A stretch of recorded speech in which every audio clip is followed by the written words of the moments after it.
video.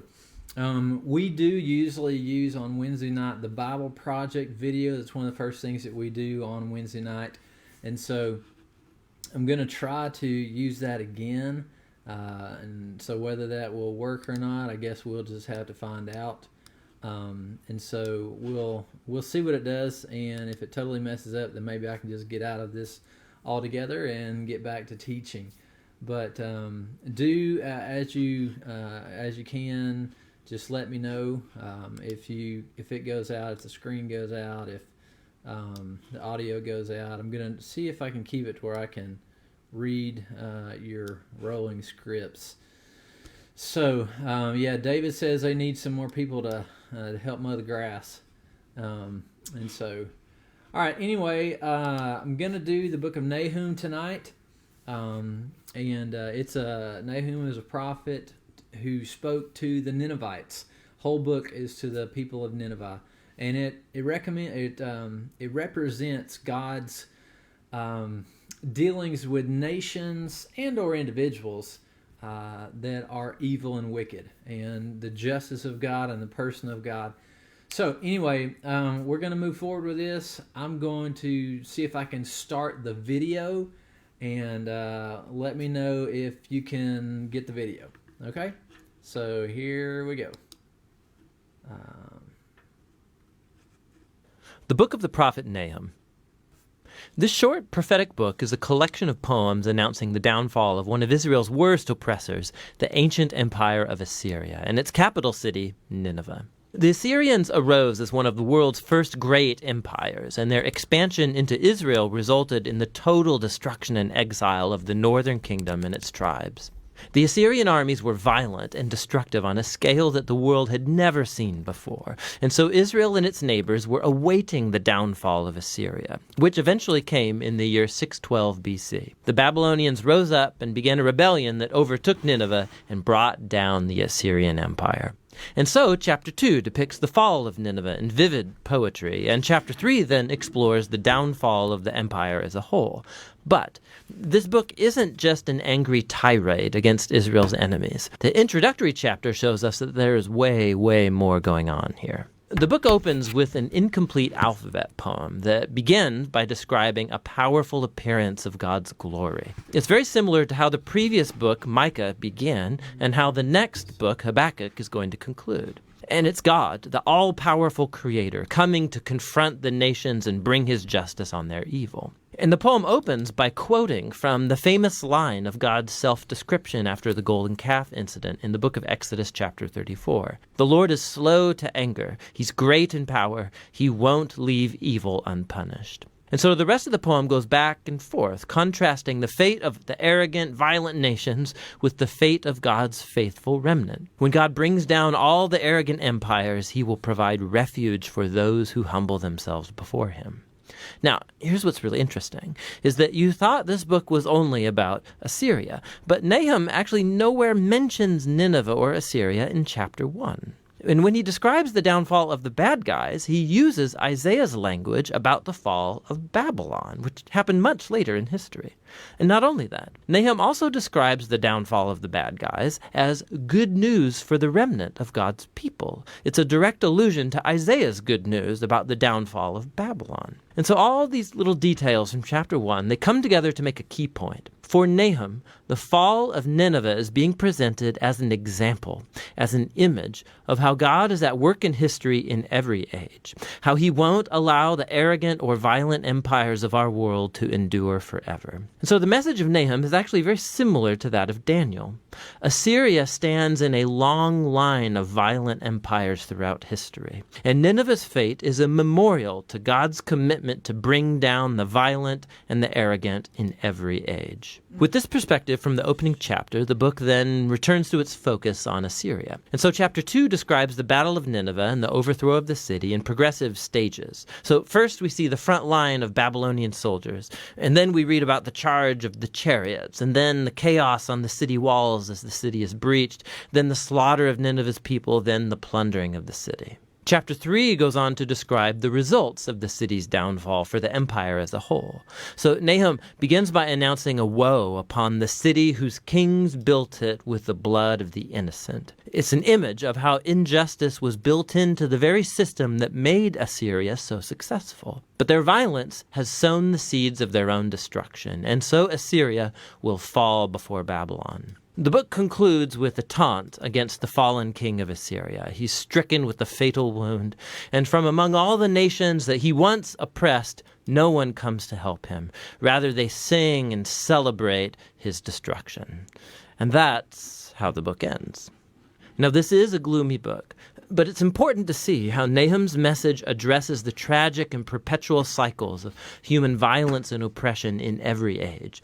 Human history is filled with tribes and nations elevating themselves and using violence to take what they want, resulting in the death of the innocent. And the book of Nahum uses Assyria and Babylon as examples to tell us that God is grieved and that he cares about the death of the innocent, and that his goodness and his justice compel him to orchestrate the downfall of oppressive nations. And God's judgment on evil is good news, unless, of course, you happen to be Assyria. Which brings us all the way back to the conclusion of that opening poem in chapter 1, which tells us that the Lord is good and a refuge in the day of distress. He cares for those who take refuge in him. And so the little book of Nahum invites every reader to humble themselves before God's justice and to trust that in his time he will bring down the oppressors of every time and place. And that's what the book of Nahum is all about.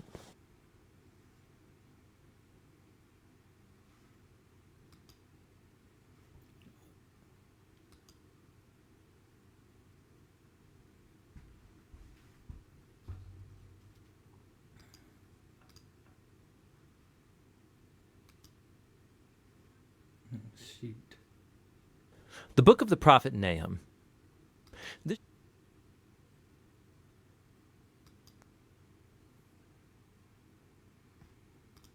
book of the prophet Nahum. This short prophetic book is a collection of poems announcing the downfall of one of Israel's worst oppressors, the ancient empire of Assyria, and its capital city, Nineveh. The Assyrians arose as one of the world's first great empires, and their expansion into Israel resulted in the total destruction and exile of the northern kingdom and its tribes. The Assyrian armies were violent and destructive. Oh.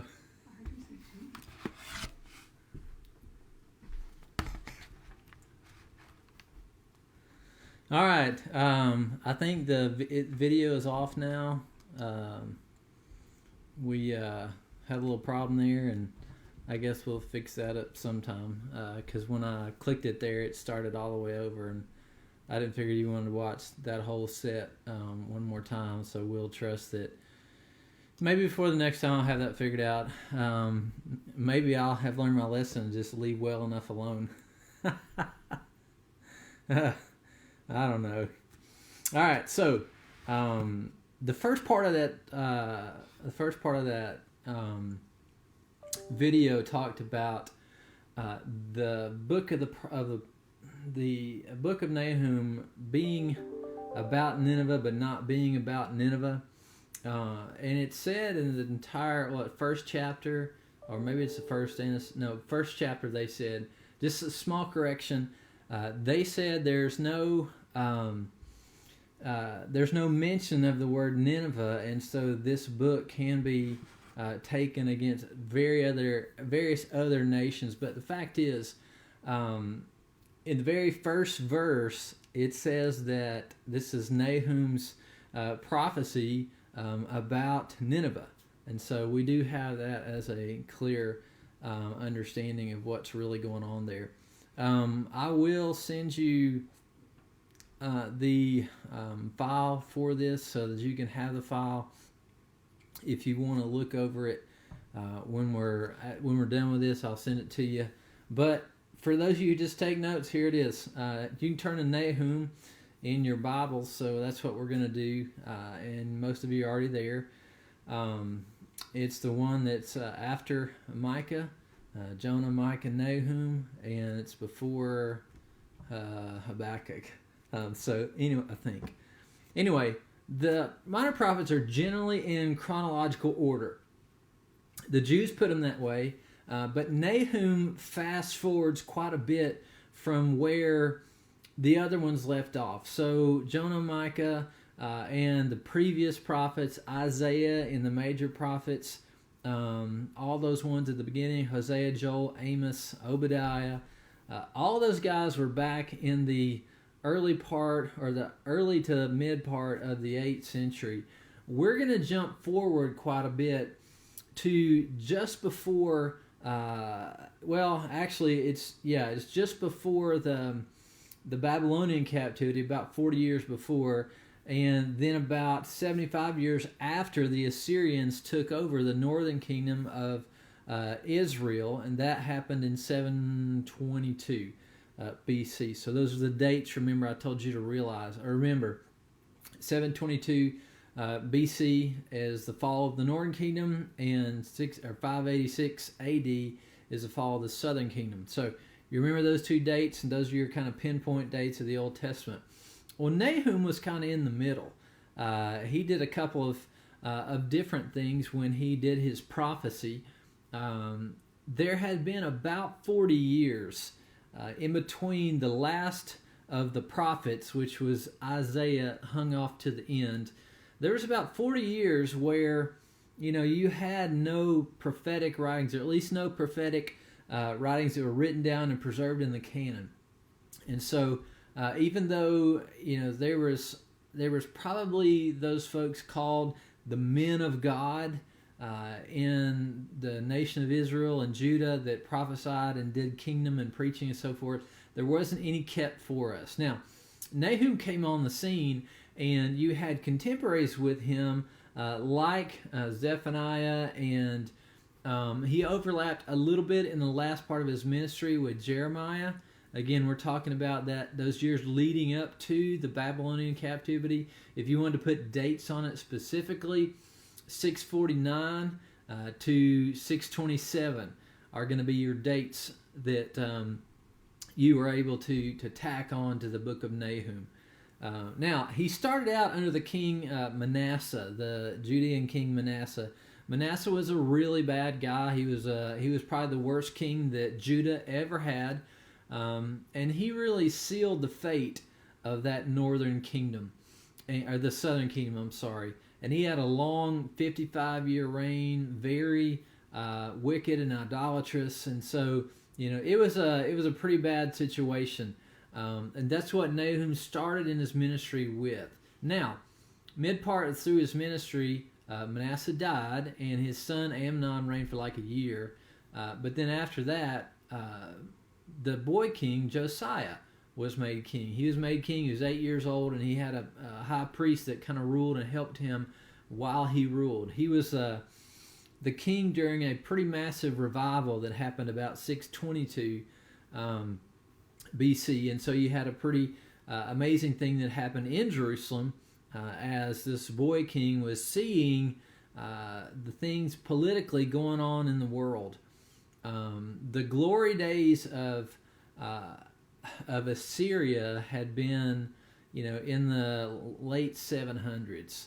And so Assyria was the world power at that point, and the capital of which was Nineveh. And so this prophecy preaching toward Nineveh was preaching against the Assyrians, who had already at that point taken the northern kingdom. And so this preaching regards the fall of Nineveh, and it tells you exactly why they fell, and it tells you exactly how they fell. I mean, it's very detailed in its explanation of what's going on and how it's going on. So, what we do here is let's look at a little political background in the world at that time. So, Assyria is, again, major power in the late 700s, and now by the middle 600s, you're working its way down. There's been a lot of political turmoil. The Medes are coming, the Persians are coming. Assyria has aligned itself with Egypt, and so you got these wars that are going on during and around this time period, and Israel and Judah are kind of looking around. Of course, Israel had been taken over And so you did have some refugees come down. But the prophecies that Nahum made against Nineveh prophesied the fall of the city, which happened in 612. Okay, so these prophecies were before 627 at the very latest. Between, again, 650, 627. 612, the city falls, just like Nahum said. And then you had the scattered forces of the Assyrians, again, that came down, hitched their wagons to Egypt and thought that they would go against the Babylonians, who also had support from the Medes. And so you had a big war. And of course, we also learn about Josiah being killed in 609. But after that, there was a battle at Carchemish that sealed the fate of any Assyrians that were left and made Babylon the reigning power of the Middle East. So, that having been said, that's the political climate of what's going on. Assyria is on its way down, and then the other is on its way up. Babylon's on its way up. Israel's caught in the middle. We know that Samaria fell, but then Sennacherib's army, which is Assyrian, was killed and struck down by the angels of the Lord outside of Jerusalem on his campaign south toward Egypt. So that's what's going on in the political realm of this age, and you really have to understand that to see what Nahum's doing. And what Nahum's doing is taking a very wicked country to task. He's telling, look, you have done all that you can do. You have been vicious. You have been violent. You have torn apart. And that's one of the things that Assyria was known to be, is very violent, very just ruthless in what they did. They would take other nations. They would slaughter them. They would destroy horses. They would kill women and children. They would take back slaves. The worst things that you could think about, they did. The Assyrians were awful people. And so you have just about every chapter, there's only 3 chapters in this book, and about every chapter has judgment against Nineveh. And the structure is kind of built in there a little bit like this. The character of God and his actions are put out in chapter 1. And so one of the things that does for us is it causes us to realize that the reason God was projecting judgment upon Assyria was not just because he didn't like them. It's not just because they took his people Israel from the northern kingdom. It's not because all these things. It's because God's character and his actions demand holiness, and they demand accountability. And nations that are evil, individuals that are evil, will be judged. Okay, so chapter 1 lays out the character of God. Chapter 2 lays out these judgments, very specific judgments. I didn't write them all down on the paper that I'm going to send you, but I encourage you that if, in fact, you get a chance, number 1, go to the Bible Project video and watch the rest of that. But number 2, get you a good study Bible. A good study Bible will give you an outline of the book. And the book is very detailed at the judgments that God is going to bring against the Assyrians. It always amazes me in prophecy. And that prophecy was one of the things, some of you who know me, I probably said it before, prophecy is one of the things that helped me come to Christ. Realizing the things that happened in the Old Testament were prophesied hundreds of years before they did, and they happened exactly like they did, was amazing to me. And so you see that exact same thing here in Nahum.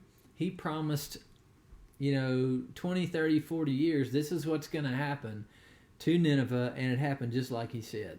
And it's based on his character. He's very specific about what happens. Down to exactly which cities fall and exactly how they fall and all these things. So good list of judgment in chapter 2. Chapter 3 are these woes. Nahum is a poet. He's a poet par excellence. If you compare his writing to the other prophetic writings of the Old Testament, even to the book of Psalms, Nahum is an excellent poet. And so in this chapter 3, he has these basically woes, where he pronounces woes over this fallen Nineveh. And so he's prophetically saying, "Woe to you because you did this! Woe to you because you did that! And now you're destroyed, and so be it." So anyway, that's chapter 3. So let's get to practical applications, because that's one of the parts I think are very important, that we can look at. Number one, I think practically is because the book, if you just had to label the whole book, you would label it this understanding and applying the wrath of God. I mean, that's kind of I guess that would be the theme. If I could put just one theme on it, that's what I would put, is understanding and applying the wrath of God, because that's what Nineveh dealt with. That's what Nahum preached about. And so that's what I would put on the box, so to speak, for the one thing that we're doing. Oh man, there went my thing. Anyway, so here's basically with the understanding of the wrath of God, then what we're going to do is we're going to look at the understanding of how that comes across. So, number one, the holiness of God. The holiness of God. That's one thing that we need to understand as believers in Christ, as those who need to know what's going on in our world, and we need to know how to respond to it. The holiness of God. Okay, this is foundational, and it's foundational to say that no sin will go unpunished. Okay, here's the definition of holiness for you. Holiness is self-affirming purity. In virtue of this attribute of His nature, God eternally wills and maintains His own moral excellence. In this definition are contained 3 elements. First, purity. Second, purity. And third, purity, willing itself. So God is willing Himself pure and holy before us, and that's His character. That's who He is. That's what He does. And so we have a God who is holy. Now, this is not an aspect of His character that we dwell on very often. Why do you think that is? You can respond back at this point. I'm going to try to get where I can see everything live.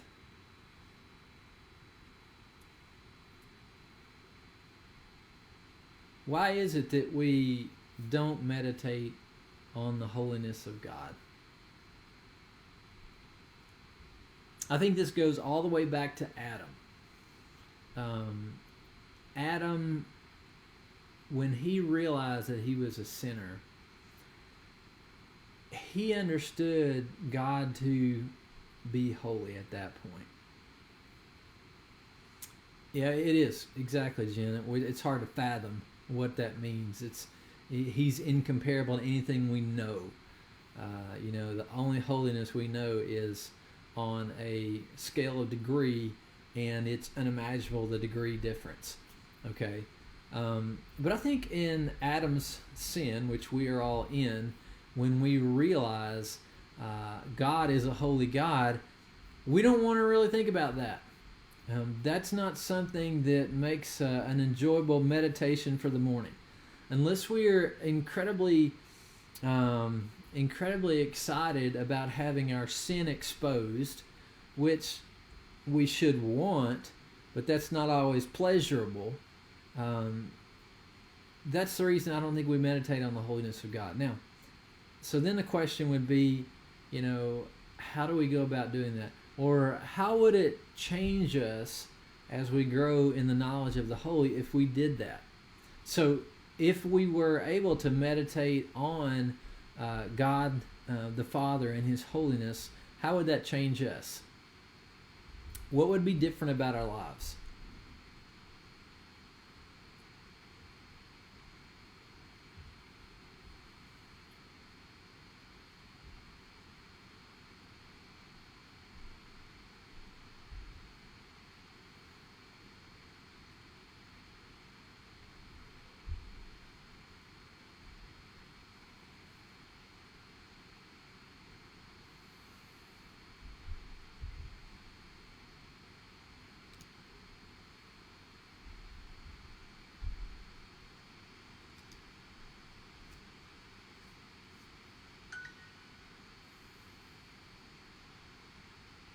Yes, Jennifer, it would.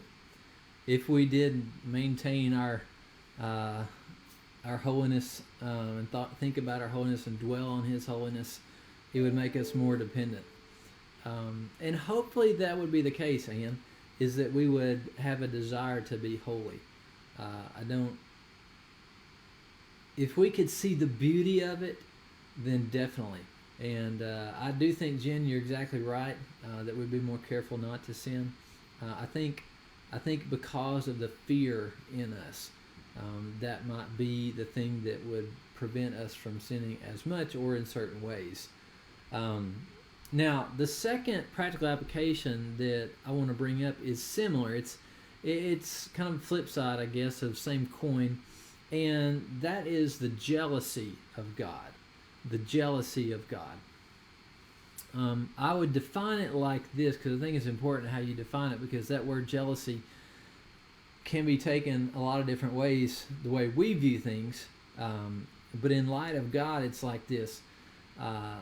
Love unites the existence for self with existence for others. So self-assertion and self-impartation of God. Self-love is not in selfishness if you're God, okay? But because He is the original and the necessary seat of good in general, universal good, God guards His honor even in giving Himself to others. And so God is a God who guards His honor. Now, the best way I like to describe jealousy in terms that we can understand it is in something that involves exclusivity. So like husband and wife, there is a degree of jealousy that's good because there is no other wife for me and no other husband for Erica. And so there is exclusive, model that some jealousy that is okay, jealousy is permissible. Now, if you think about God and His jealousy and His ownership and His exclusivity, then God's jealousy is expressed in all the more of a righteous fashion. And so we're able to see that, and we're able to understand God's jealousy in that way, because God has every right to express His jealousy because He is God. He is the only God. He's the only one true God. And we would definitely ask ourselves the question about if, in fact, we are bought by the blood of Christ, do we realize that we are His?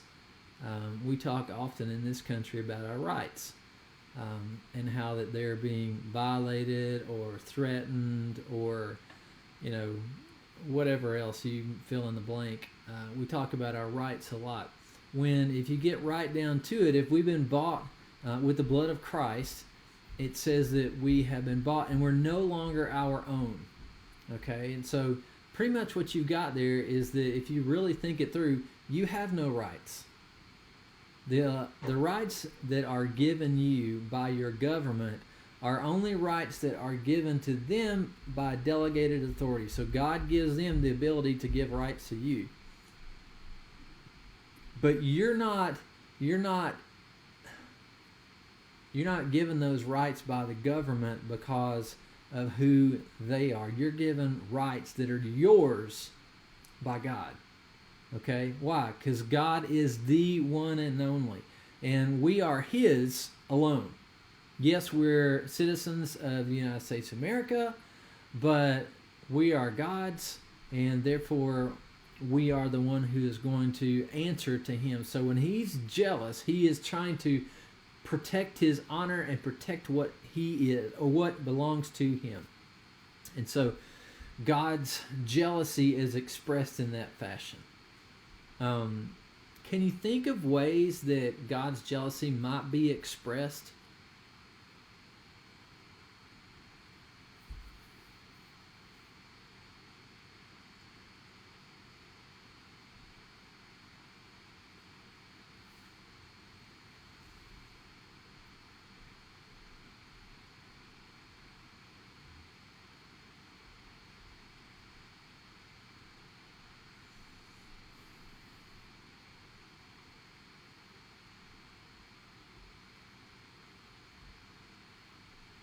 this is that little awkward silence time. We'll move on to the next one. Maybe you'll gather some thoughts about how God's jealousy can be expressed. Number 3 that I think we can take away from the book of Nahum and the understanding of the wrath of God is the depravity of man. The depravity of man. Men are sinful. Women are sinful too, but you get my point. Men are sinful, and the boundlessness of evil that's expressed is not near what we're capable of. Okay? So we're sinners, but we don't sin in every way that we could sin. So we're not as sinful as we could be, if that makes sense. Because of that, we tend to overestimate our own goodness. And so therefore, we think we're a whole lot better than we really are. We tend to gauge how good we are predicated on the lives of other people. You know, for instance, I think that some people are really bad sinners because they commit this kind of sin. Because I'm looking at my life and I'm saying, well, you know, I'm a pretty good guy because I would never do that. And the question that I would ask you is, are you sure? Because I think we're far more capable of sin than we realize. And once we realize the depth and the boundlessness of our sin, then we realize the understanding and the wrath of God that's against that sin. I think it produces a lot of humility. It produces a lot of godly fear. But I don't think we have a real understanding of how sinful we really could be. I hear the kind of self-righteous Phariseeism when I hear people look down and talk down upon other groups of people, and we get caught up in that. We get caught up in, just like the Pharisees did, in creating our own little rules and our own little ways to gauge who makes the bar and who doesn't make the bar. And I think we've got to be incredibly careful about that because we don't know ourselves. And so let me encourage you, don't look down on other people because they don't commit the same sins that you commit. I mean, the bottom line is we're all very capable of things that we don't realize. Does that make sense? Have you ever had one of those times where maybe you wake up from a dream, or maybe you're driving down the road and the thought just hits you or whatever, and it's like, I can't believe I had that thought. I'm a Christian. How could I have a thought like that? Anybody ever had that happen to them? I mean, maybe I'm all alone, but you know, it seems like we have those thoughts. We have things that we can't control, and then we ask ourselves the question: How could I be so sinful?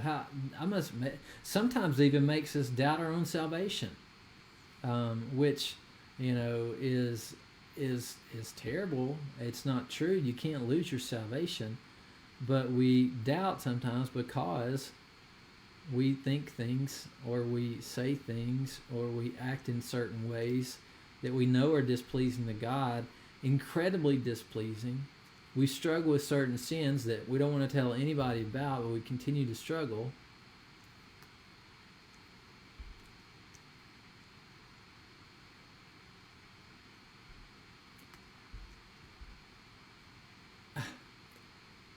How do we gain a better perspective of our own sinfulness? Maybe that's a scary thought. Maybe we definitely want to gain the perspective. Some of the ways we probably don't want to gain it, but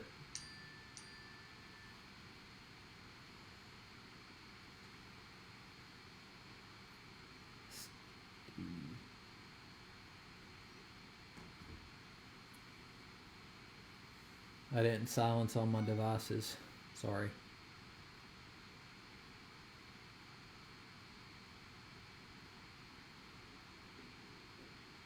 How do we gain that?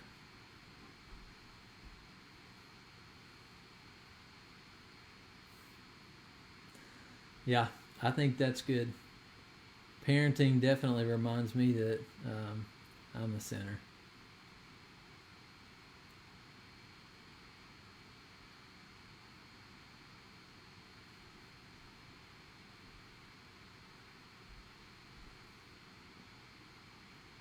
Okay, the last one, for as far as practical applications, um, expressions of the wrath of God. Again, that's what you see over and over and over and over in the book of Nahum, is comparisons to the wrath of God and expressions of that wrath. Um, Let me try to make some practical applications.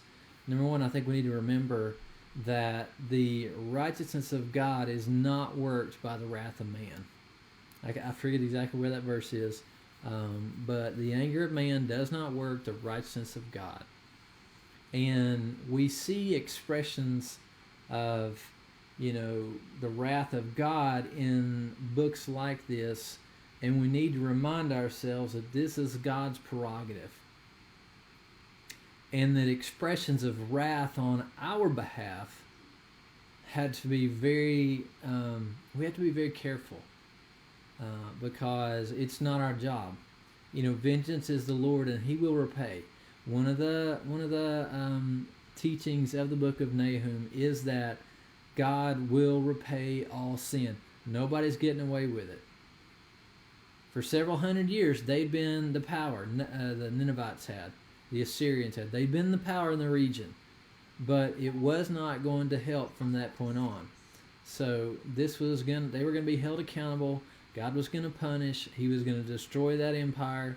He was going to pull down, their strongholds. He's going to take care of that. But often in our lives, we see something and we want to take care of it, and our wrath comes out. We got to be careful about that. I think it's something that we all wrestle with from time to time on things that make each one of us angry. I think we probably need to ask the reason for our anger in general. God has the expressions of His wrath. He has holy reasons and right reasons. But what's a typical reason for our anger? Why do people get angry in general? I mean, you can answer it you specifically, but in general, why do people get angry?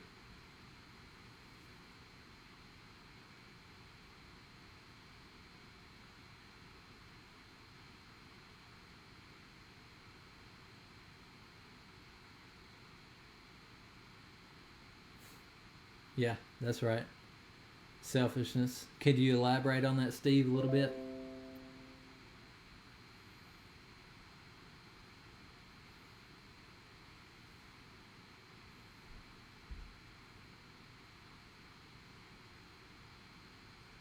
Yep. Self-centered. And so because someone is self-centered, how does that make them angry? Elaborate on that for us, son. Both of you guys have given the same answer. That's three answers. All right, y'all help me out. If somebody gets mad, I can't just say, hey, you're self-centered. Okay? Wanting to win. Out of control.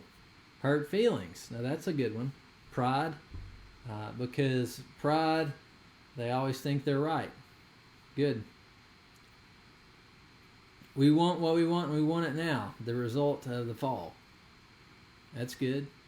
And so, part of our anger, and usually our anger is dealt from the fact that we don't get what we want, and we think we should. We think either we have earned it or, deserve it. We don't get our way right, Steve. And we're angry about it, and that manifests itself in different ways. Some of us have outbursts of anger, some of us have cold shoulder kind of anger, some of us say things that we shouldn't say. Anger. I don't know if you've ever typed one of those emails that you're dealing with your anger, and so you type the email, and then you make sure you don't send it. Do you know that kind of anger? Sometimes it's bad enough just to write the email. You know, Jesus said if we're angry enough to call our brother names, just a question.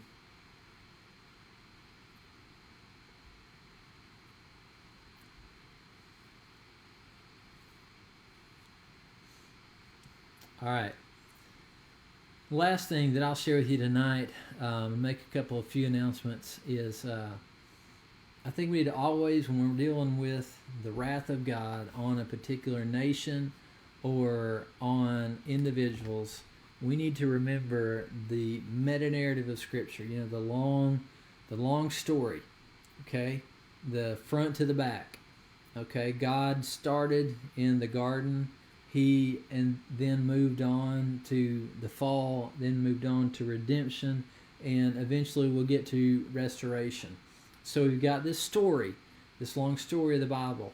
And so what we know to be true is that God is bringing about all things to get to restoration, including wrath, including destructions of nations, including terrorism, including COVID-19, including accidents, including everything in our lives. God is bringing to a point where He controls things.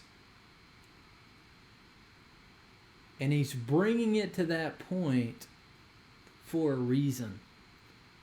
And so the wrath of God being poured out on a people, whether it's a country or multiple countries, I mean, we might look at the COVID-19 and say, you know, this is the wrath of God on our country calling for a wake-up call. Who knows? But know that the things that we are doing and the things that God is doing are different things often. And so we leave room for the wrath of God, and He will take care of that. Knowing that, we can back off of the kinds of things that we want to do. So, that's a book of Nahum. I encourage you to watch the Bible Project video. I'm going to send the study guide that I've got. I gave you guys access to the At the Bible at a Glance books, which are also helpful. The sheets, one sheet on each Bible book. Couple of quick announcements. The 30 days of prayer, today's the 8th, and so you should be on the 8th day. Join with us if you haven't done so in your Bible app. And just search for 30 Days of Prayer with Jack Graham, and you'll find that on there. Also, I really need you to get those Happy Easter videos in. Just, you know, whoever you want to get on your family, just take a little camera, do a selfie, and I can't see. But do.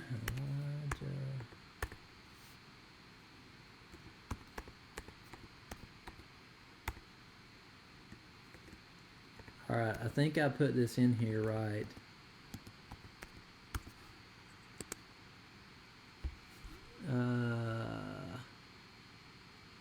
Elijah Schuler.